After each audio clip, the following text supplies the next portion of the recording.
There are television shows that become popular, and then there are television shows that become part of people's childhoods. Few science fiction programs from the 1960s achieved the strange and lasting magic of Lost in Space. When the series premiered in 1965, audiences were invited to follow the Robinson family as they traveled toward a new future, only to be thrown into an endless journey through strange worlds, dangerous creatures, mysterious civilizations, and impossible situations. But what made the series truly memorable was not simply the futuristic sets, the colorful costumes, or the remarkable robot. It was the people. Behind every character was an actor who gave that fictional universe a human heartbeat. More than half a century has now passed since Lost in Space first appeared on American television. Time has changed almost everything surrounding the series. The hairstyles are different. The special effects look primitive by modern standards. The Jupiter 2 no longer resembles what audiences imagine a spacecraft should look like. Yet the performances remain strangely alive. For longtime viewers, hearing the voice of Dr. Smith, seeing Professor Robinson stand beside his family, watching Don West argue with Smith, or hearing the robot warn Will of danger can instantly bring back memories of another era. Sadly, many of the performers who helped create those memories are no longer with us. Some lived long and extraordinary lives. Others died unexpectedly, sometimes decades after the show ended. A few became famous for other roles, while others remained familiar faces whose names may not immediately be remembered. But each left something behind. This is a look back at 12 performers connected to the original Lost in Space whose lives eventually came to an end, and whose contributions deserve to be remembered. Guy Williams remains one of the most recognizable faces associated with the original Lost in Space. Born Armando Joseph Catalano in New York City in 1924, Williams possessed the kind of screen presence that seemed almost designed for classic television. He was tall, handsome, elegant, and capable of projecting authority without needing to raise his voice. Before becoming Professor John Robinson, he had already achieved enormous popularity as Zorro in the Disney television series. When he stepped into the role of John Robinson, however, he created a very different kind of hero. Professor Robinson was not simply the father of the family. He was a scientist, explorer, husband, and leader who constantly had to make decisions in situations where failure could have meant death for everyone around him. Williams played him with a calm seriousness that helped ground the sometimes outrageous world around him. Even when Dr. Smith was causing chaos or the robot was behaving unpredictably, Williams often remained the steady center of the story. That contrast was important. Lost in Space could be extremely campy, especially as the series developed, but Williams gave the Robinson family a sense of credibility. He made the audience believe that somewhere beneath the colorful adventures was a serious man trying desperately to keep his family alive. Williams had already experienced the strange highs and lows of Hollywood before Lost in Space. His success as Zorro made him an international star, but television fame could be unpredictable. After Lost in Space ended in 1968, he spent increasing amounts of time in Argentina, where his popularity was extraordinary. He became a beloved figure there, and his connection with Argentine audiences was much stronger than many American viewers realized. His later years were quieter.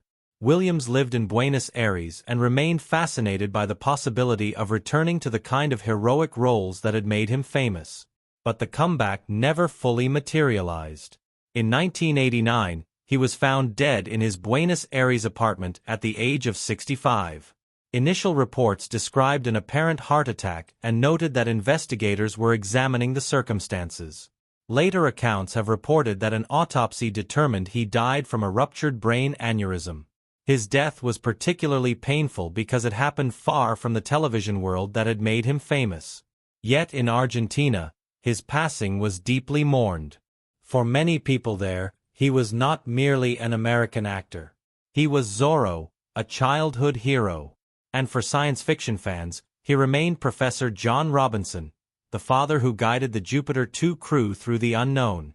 Guy Williams had disappeared from the spotlight long before his death, but he never disappeared from the memories of the people who watched him.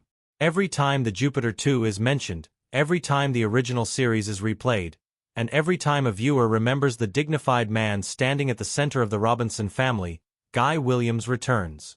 Jonathan Harris created one of the most unforgettable characters in television history. Dr. Zachary Smith was supposed to be dangerous. The original concept called for a serious villain whose sabotage would help strand the Robinson family in space. But Harris had a different idea. Instead of playing Smith as a conventional villain, he transformed him into a flamboyant, theatrical, vain, cowardly, and endlessly entertaining personality. The result was one of the greatest examples of an actor taking a character in a completely unexpected direction. Harris had been born in New York in 1914 and had already built a substantial career before Lost in Space. He worked in theater, television, and film, and his career demonstrated an unusual versatility. He could play sophisticated characters, comic figures, villains, and eccentric personalities.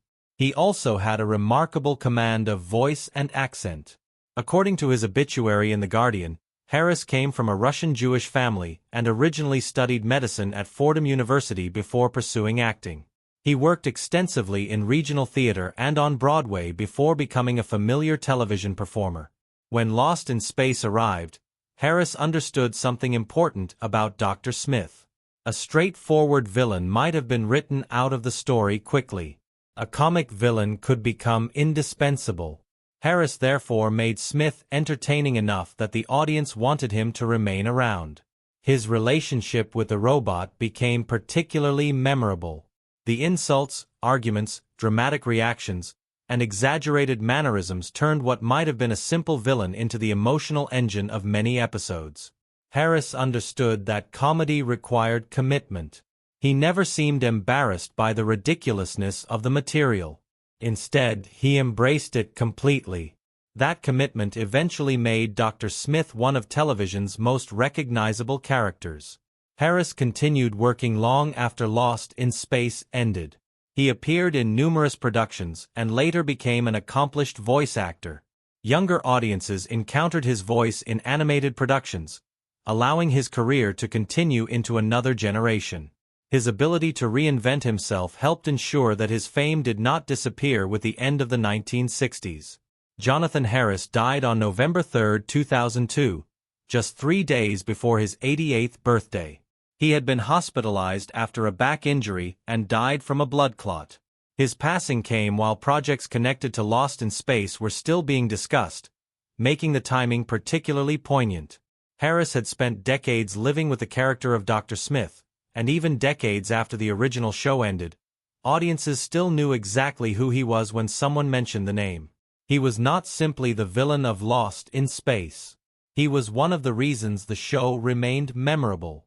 Mark Goddard brought something different to Lost in Space. As Major Don West, he was the pilot, the practical man, and often the person most likely to question Dr. Smith's behavior. While other characters were more flamboyant, Goddard provided a straightforward, heroic presence. Major West was supposed to be the man who could fly the spacecraft and protect the family when Professor Robinson needed assistance. Goddard's physical presence fit that role perfectly. He looked like someone who belonged in an adventure series, yet he also had enough acting range to show Don's frustration, humor, and vulnerability. Goddard was born Charles Harvey Goddard in Lowell, Massachusetts, in 1936. By the time Lost in Space premiered, he was only 29 years old. The series became one of the most recognizable credits of his career, although he later acknowledged that the show's increasingly campy style sometimes made him feel constrained as an actor. After television fame faded, Goddard did something that surprised many people. He returned to education and eventually earned a master's degree. He worked as a teacher, including with students with special needs, and built an entirely different life away from the entertainment industry. That chapter is important because celebrity often creates the illusion that an actor's entire identity belongs to the audience. Goddard's later life demonstrated that he was more than Major Don West. He was an educator, husband, father, and mentor. He also remained connected to his Lost in Space family. His friendship with Bill Mumy lasted for decades. When Goddard died, Mumi described him as a beloved friend and brother for 59 years. Mark Goddard died on October 10, 2023, in Hingham, Massachusetts, at the age of 87. His son confirmed that the cause was pulmonary fibrosis. For fans who grew up watching Lost in Space, his death carried an additional emotional weight because it meant another major piece of the original television family was gone. But Goddard's legacy was larger than one television series. He demonstrated that an actor could step away from the spotlight and create a meaningful second life. June Lockhart's story is particularly remarkable because her connection to television lasted for generations. When she played Maureen Robinson, she was already an established actress. She was not simply a newcomer benefiting from the popularity of a science fiction show. She came from a respected theatrical family and had been working in entertainment since childhood. Lockhart's career stretched across film, Broadway, and television. She won a Tony Award early in her career and later became one of America's most recognizable television mothers through roles such as Ruth Martin on Lassie and Maureen Robinson on Lost in Space. As Maureen Robinson, she gave the series its emotional warmth. Professor Robinson represented scientific authority, while Maureen represented compassion, intelligence, and family strength. She was not merely the mother standing in the background. She was capable, resourceful, and frequently involved in the family's survival. The significance of Lockhart's role became even clearer as television audiences changed. The science fiction setting attracted young viewers, but Maureen Robinson gave those children a character who felt familiar and reassuring. Lockhart also became an unexpected ambassador for science and space exploration. Her connection with NASA and astronauts added another fascinating dimension to the legacy of Lost in Space. She understood that the show had inspired young people to imagine careers in science, engineering, and space exploration. For decades, she continued working. She appeared in television programs, films, and special appearances, and even participated in projects related to the Lost in Space legacy. Then, in October 2025, the news arrived that shocked classic television fans. June Lockhart had died at her home in Santa Monica at the age of 100. Reports from Reuters and The Washington Post said she died on October 23, 2025, of natural causes, with her family announcing her death shortly afterward. A century of life is an extraordinary achievement. Lockhart had lived through the golden age of Hollywood, the birth of television, the space race, the moon landing, the rise of cable television, the internet revolution, and the streaming era.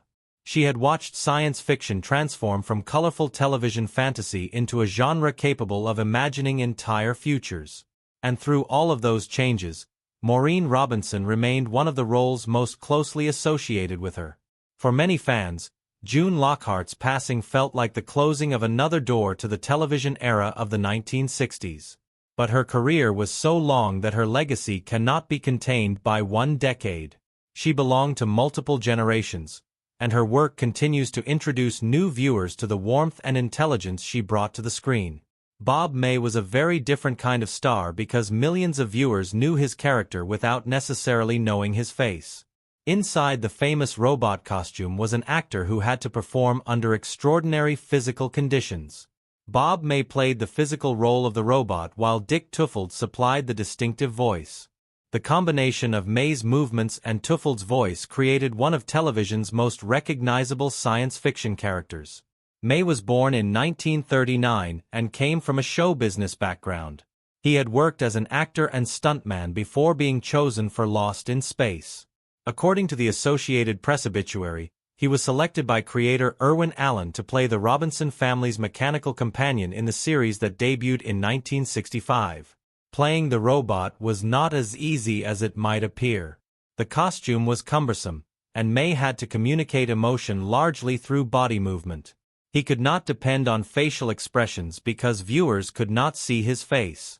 Instead, he used posture, gestures, timing, and physical comedy.